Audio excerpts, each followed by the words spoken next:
दोस्तों, मैं Lalita Dahiya study IQ IAS Hindi channel पे आप सबका स्वागत है। दोस्तों, महिलाओं से जुड़ा हुआ एक काफी संवेदनशील मुद्दा चर्चा में है और मुद्दा ये है कि हाल ही में केरल की जो सरकार है, केरल ने मासिक धर्म अवकाश यानी महिलाओं का जो पीरियड की अवधि होती है उसमें उनको छुट्टी दिए जाने की घोषणा पर विचार करने की बात की है। यदि हम इस पूरे मुद्दे को जानेंगे तो पूरे मुद्दे को समझने के लिए हमें ये ज्यादा अच्छे से समझना जरूरी है कि आखिर इस मुद्दे पे चर्चा क्यों हुई है, क्या बेसिकली प्रावधान किए गए हैं केरल सरकार के द्वारा, और उसके बाद हम देखेंगे कि इस मुद्दे का यदि ये जो प्रावधान है इसका महत्व क्या है, इसकी आलोचना किन आधारों पे की जाती है, और इसकी आलोचना के साथ ही हम ये देखेंगे कि क्या केरल ऐसा करने वाला पहला राज्य है या इससे पहले भी इस तरीके की पहले हो चुकी हैं।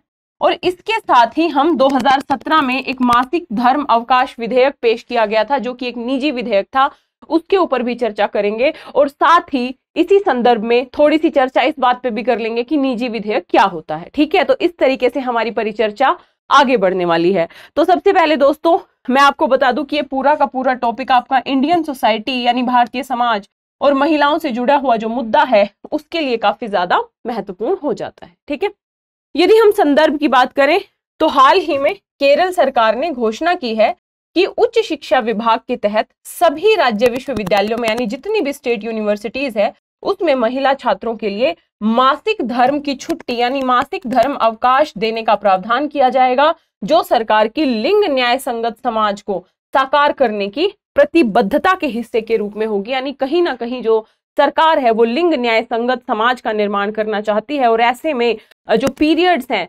पीरियड्स में जो अवकाश की बात है इसके ऊपर भी वार्ता होनी चाहिए और महिलाओं को ये अवकाश मिलना चाहिए, ऐसा केरल सरकार का तर्क है।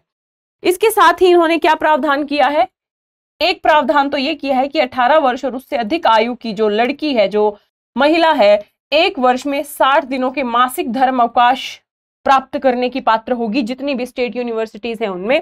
और साथ ही 75% के मुकाबले, भाई पुरुषों के 75% के मुकाबले यदि महिलाओं की 73% यदि उपस्थिति है तो वो परीक्षा देने में काबिल हो जाएंगी, परीक्षा देने के काबिल हो जाएंगी।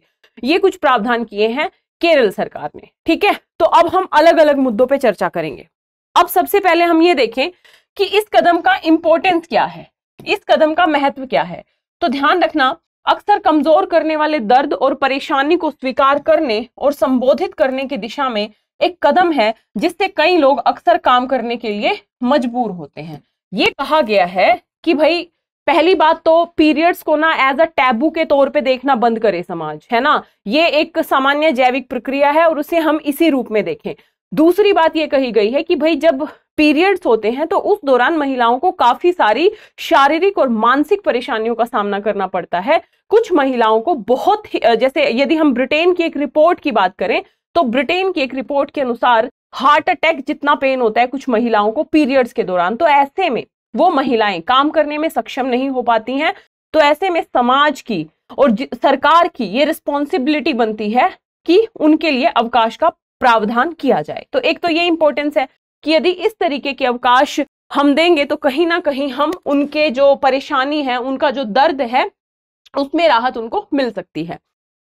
अगला इसका इंपॉर्टेंस है कि कार्यस्थल और कक्षाओं को ऐसा बनाने में मदद करेगा जो अधिक समावेशी और मिलनसार होंगे। कि भाई यदि महिलाओं के मुद्दों को भी हम संबोधित करेंगे बारीकी से तो कहीं ना कहीं समावेशी बनेगा समाज। और साथ ही मैं जब आपको आर्टिकल 21 प्राइवेट बिल के बारे में बताऊंगी, पूरा डिटेल से बताऊंगी, थोड़ा सा पेशेंस बना के रखिए। जब हम उसको पढ़ेंगे तो कहीं ना कहीं आर्टिकल 21 से भी ये मुद्दा जुड़ा हुआ है कि प्रत्येक व्यक्ति को ना गरिमा में पूर्ण जीवन जीने का अधिकार है। तो ऐसे में यदि कोई महिला काम कर रही है और यदि पीरियड्स के दिनों में उसको ज्यादा पेन होता है, ज्यादा दर्द होता है, वो ज्यादा अच्छे से काम नहीं कर सकती है, तो ऐसे में यदि उसे कार्य करने के लिए मजबूर किया जा रहा है तो कहीं ना कहीं गरिमा में पूर्ण जीवन जीने का जो सिद्धांत है उससे भी समझौता किया जा रहा है। तो इस पॉइंट ऑफ व्यू से भी महिलाओं को इन दिनों में बेसिकली अवकाश प्राप्त होना चाहिए। ये इसके इंपॉर्टेंस में आपको बताना है, दोनों पक्ष आपको पता होने चाहिए। यदि हम इसकी चिंताओं की बात करें ठीक है, इसका इंपॉर्टेंस देख लिया हमने। यदि हम चिंताओं की बात करें तो पहली चिंता तो यही होती है कि भाई ये भेदभाव पैदा करेगा। जैसे भारत जैसे पारंपरिक समाज में जहां मासिक धर्म वर्जित है, आपने देखा होगा कि ना मासिक धर्म को, बेसिकली पीरियड्स को ना एक सोशल टैबू के तौर पे देखा जाता है। किचन में प्रवेश नहीं कर सकती, मंदिरों में नहीं जा सकती। ऐसे में यदि महिलाएं इस विशेष अवधि में छुट्टी लेंगी, विशेष अवधि में यदि छुट्टी लेंगी तो भेदभाव का एक और बहाना बना सकती हैं, तो और ज्यादा भेदभाव हो सकता है इन महिलाओं के साथ इस अवधि में। ठीक है, एक चिंता का विषय तो ये बता रहे हैं लेखक।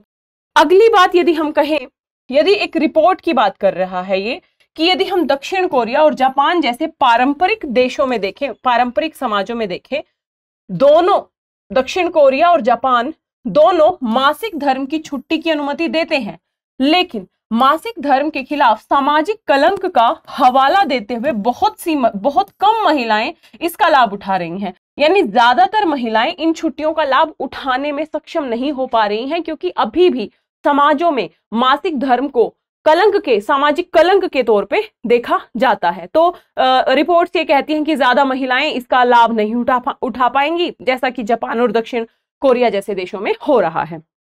दूसरी चिंता, यदि हम अगली चिंता की बात करें तो उन्होंने ये कहा है कि इस तरीके के अवकाश यदि हम देंगे तो ये महिलाओं के खिलाफ मौजूदा पूर्वाग्रहों को और गहरा कर सकते हैं और कहीं ना कहीं महिलाओं को काम पर रखने में अनिच्छा उत्पन्न हो सकती है। यदि गवर्नमेंट और चलो गवर्नमेंट सेक्टर में तो फिर भी ठीक है, प्राइवेट सेक्टर में क्या होगा, यदि इस तरीके का प्रोविजन सरकार कर देती है तो महिलाओं पर काम करने की नियोक्ताओं की अनिच्छा होगी, क्योंकि उनको 2 दिन की अतिरिक्त छुट्टी के लिए भी वेतन का भुगतान करना पड़ेगा महिलाओं को। जैसे आपने देखा होगा मैटरनिटी बेनिफिट मिलते हैं महिलाओं को, तो उसका भी बहुत सारे जो प्राइवेट जो इंस्टीट्यूशंस हैं वो शुरुआती दौर में विरोध किया है ना। तो इस तरीके के टैबूज को तोड़ना बहुत जरूरी है, लेकिन उसके सामने चिंताएं भी हैं। वो चिंताएं हैं महिलाओं के ग्रोथ की, महिलाओं के रोजगार की, क्योंकि संभावना ये होती है कि यदि अनिवार्य अवधि की कथित वित्तीय और उत्पादकता लागत निकल जाती है, जिससे नियोक्ता जो होंगे प्राइवेट सेक्टर के, बेसिकली वो महिलाओं के काम पर रखने के लिए और भी ज्यादा अनिच्छुक हो सकते हैं। काम पे ही नहीं रखेंगे तो महिलाओं के रोजगार पे इसका प्रभाव पड़ सकता है, महिलाओं की ग्रोथ पे इसका प्रभाव पड़ सकता है, ये कहना है।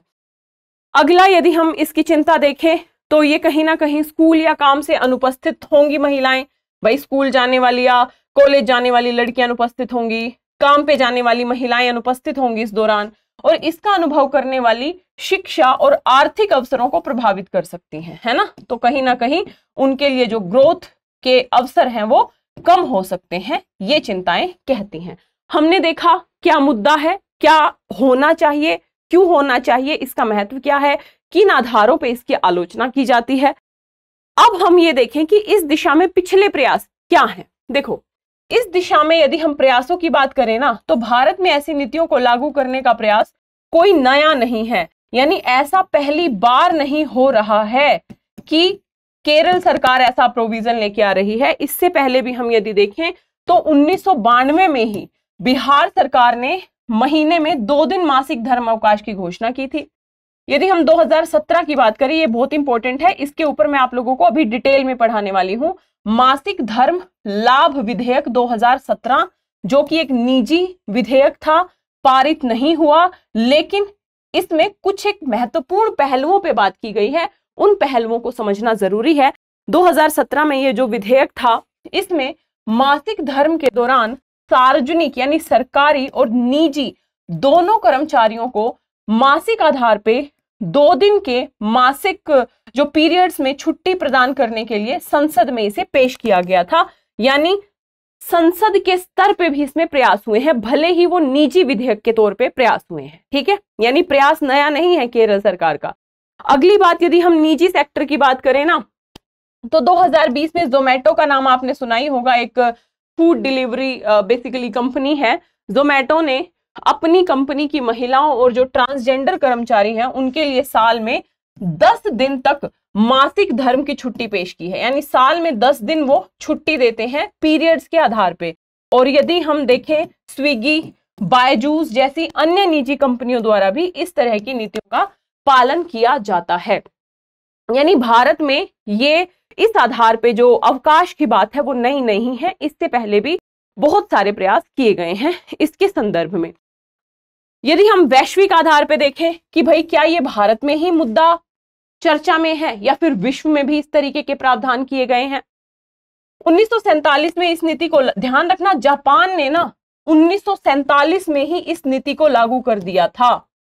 दुनिया भर में बहुत सारे देशों में इस तरीके की नीतियां लागू हैं जब मासिक धर्म के दौरान महिलाओं को अवकाश का प्रोविजन किया गया है, बेसिकली प्रावधान किया गया है। जैसे जापान है, ताइवान है, दक्षिण कोरिया है, चाइना है भाई, ठीक है, इंडोनेशिया, जाम्बिया, स्वीडन, मैक्सिको जैसे देशों में मासिक धर्म की छुट्टी की नीतियां मौजूद है।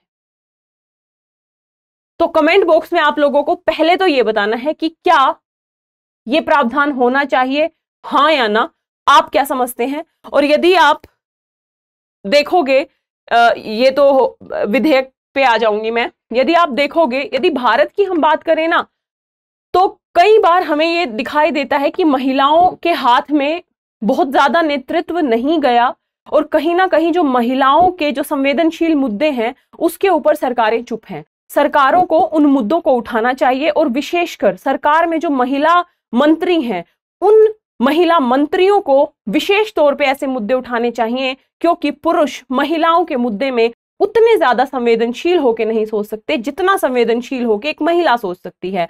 क्योंकि यदि हम स्टडीज की बात करें, रिपोर्ट्स की बात करें, तो पीरियड्स के दौरान बहुत ही कई महिलाओं को बहुत क्रिटिकल सिचुएशन का सामना करना पड़ता है। ऐसे में उनके लिए कार्य करना संभव नहीं हो पाता है। तो कहीं ना कहीं सरकार को इस विषय पे सोचने की जरूरत है, विचार विमर्श करने की जरूरत है और शीघ्र ही एक बेहतर निष्कर्ष पे पहुंचने की जरूरत है, ताकि समाज को ज्यादा समावेशी, संवेदनशील बनाया जाए और महिलाओं के अधिकारों का वास्तविक तौर पे क्या किया जाए, महिलाओं के अधिकारों का संरक्षण किया जाए। ठीक है, तो ये कंक्लूजन भी आपको याद रखना है। मोटे तौर पे आपको मुद्दा समझ में आ गया होगा।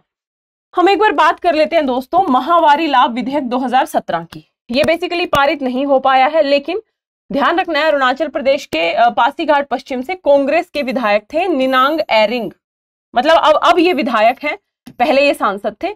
तो इन निनांग एरिंग ने लगभग 5 साल तक मासिक धर्म की छुट्टी को कानून बनाने का समर्थन किया है। 2017 में लोकसभा सांसद के रूप में एरिंग ने मासिक धर्म लाभ बिल 2017 एक निजी सदस्य का बिल लोकसभा में पेश किया था, और जब बाद में अरुणाचल प्रदेश के विधानसभा के सदस्य बने तो 2022 के बजट सत्र के पहले दिन भी इन्होंने ये पेश किया था, मतलब इस तरीके का विधेयक वहां पे भी पेश किया था। अब इस विधेयक की ना बहुत सारी विशेषताएं थी।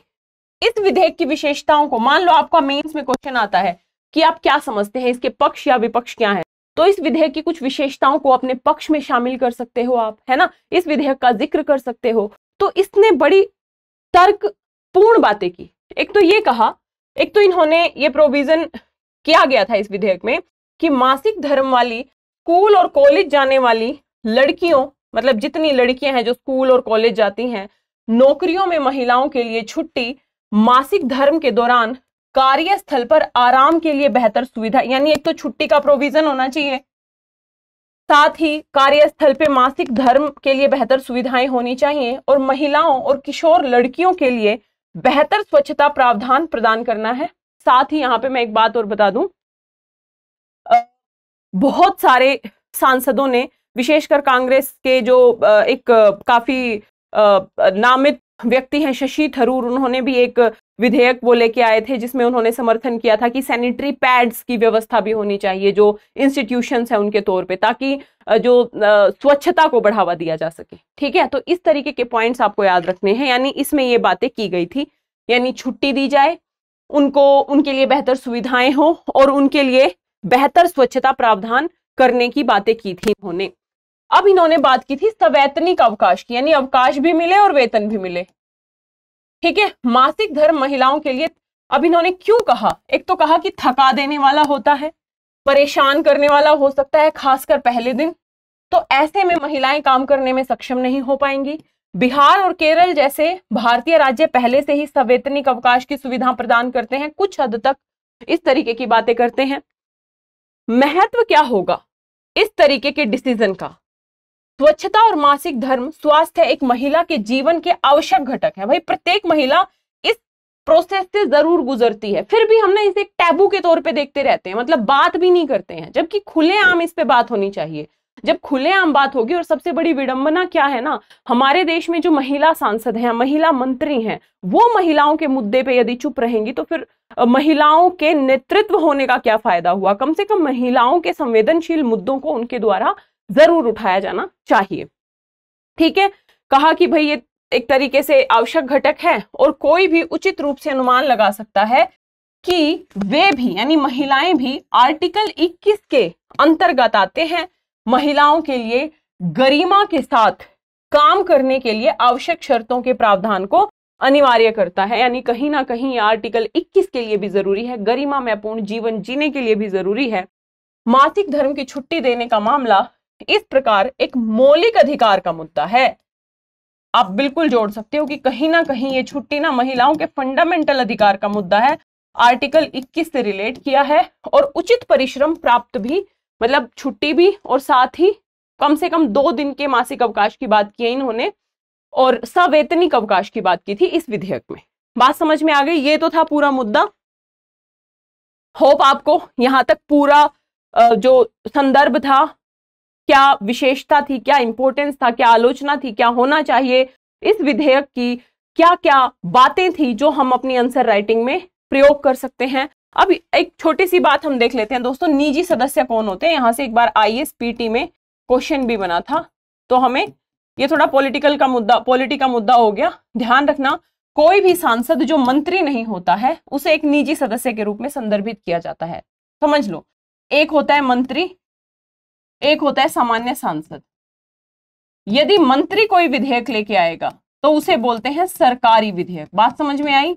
यदि कोई मंत्री विधेयक लेके आएगा उसे कहेंगे सरकारी विधेयक। यदि कोई ऐसा व्यक्ति जो सांसद तो है लेकिन मंत्री नहीं है, ऐसा व्यक्ति कोई विधेयक लेके आएगा तो उसे कहेंगे आप निजी विधेयक। ठीक, पहली बात तो यही पता होनी चाहिए कि निजी विधेयक क्या है।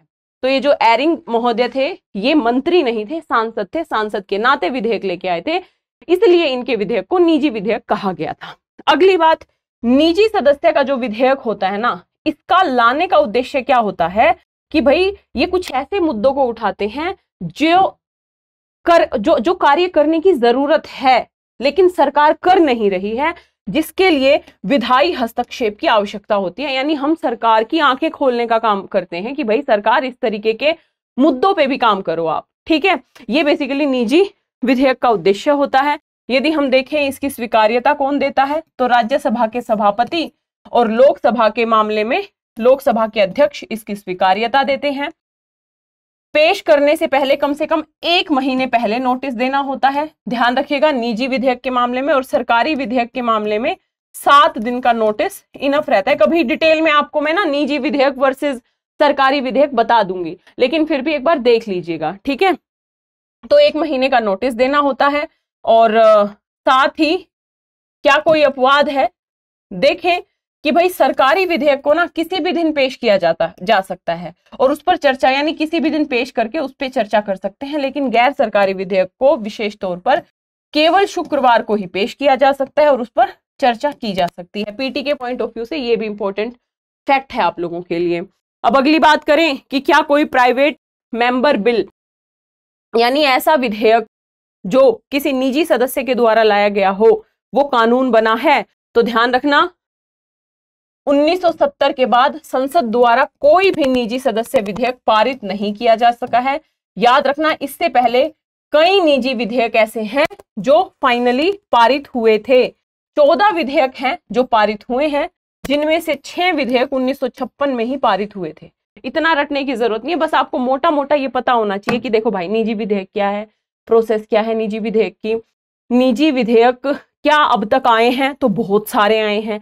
क्या निजी विधेयक कानून बने हैं, तो बने हैं, लगभग 14 निजी विधेयक कानून बने हैं। 1970 के बाद से निजी विधेयक तो आए, मतलब सदन में तो लाया, लेकिन वो कानून नहीं बन पाए, यानी सदन के द्वारा उनको पारित नहीं किया गया। तो इस तरीके की बातें यदि आप याद रखते हो ना, तो यूपीएससी के एग्जाम में विशेष तौर पे ना आपको स्टेटमेंट वाइज क्वेश्चन पूछता है, तो आपको याद आ जानी चाहिए ये सारी बातें, ठीक है।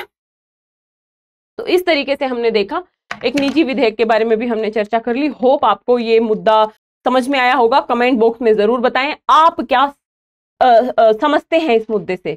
क्या महिलाओं को ये अधिकार मिलना चाहिए कि नहीं मिलना चाहिए? मिलना चाहिए तो क्यों, और नहीं मिलना चाहिए तो क्यों, ठीक है। और लड़कों को भी ना संवेदनशील होके सोचना है इस मुद्दे पे, ठीक है। हम यूपीएससी के एस्पिरेंट हैं, हम कोई जो है ना क्या कहेंगे, बिना पढ़ी लिखी सोसाइटी के सदस्य नहीं हैं कि जो अब तक हम इस मुद्दे को बहुत बड़ा बड़ा तूल देके सोचते आए हैं। बिल्कुल नॉर्मल एक जैविक प्रक्रिया का मुद्दा है जो प्रत्येक महिला के जीवन में आता है। तो ऐसे में बड़ा संवेदनशील होकर इस मुद्दे पे सोचना है। और आपके कमेंट बॉक्स में जो आपके कमेंट है मैं जरूर पढ़ती हूँ, कमेंट देने का कष्ट करना। यदि वीडियो को अच्छी लगी तो वीडियो को लाइक कर दीजिए, शेयर कर दीजिए, चैनल को सब्सक्राइब कर दीजिए और इस तरीके के मुद्दों से जुड़ने के लिए मुझसे जुड़िए। जय हिंद, जय भारत, ऑल द बेस्ट।